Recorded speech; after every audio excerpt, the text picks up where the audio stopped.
পৃথিবীতে সব ধরনের অভ্যাসের মধ্যে সবচেয়ে মারাত্মক হচ্ছে কারো সাথে কথা বলার অভ্যাস। এই অভ্যাসটা দু একদিনে হয় না, নিয়ম করে রোজ একটু একটু করে কথা হয়, তারপর আস্তে আস্তে মায়া জন্মায়। আর মায়া জন্মাতে জন্মাতে যখন তা নেশায় পরিণত হয়, ঠিক তখনই তা কেবল অভ্যাসের রূপ নেয়। এই যে কারো সাথে কথা বলার অভ্যাস আপনার অজান্তেই সৃষ্টি হয়, আপনার ভালো থাকার সম্পূর্ণ নিয়ন্ত্রণ আপনি হারিয়ে ফেলবেন। তখন কথা হওয়ার মুহূর্তে হঠাৎ কথা না হওয়া আপনাকে আরও চরম ডিপ্রেশনে ফেলে দেবে।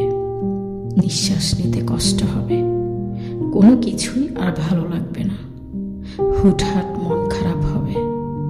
তার মানে এই নয় কারো সাথে কথা বলাটা বাজে অভ্যাস।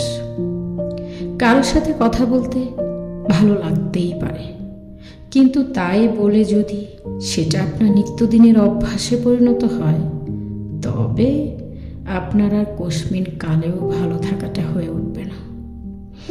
কথায় মায়া বাড়ে, আর মায়ায় লেপ্টে থাকে যন্ত্রণা, একাকিত্ব, বিষাদ।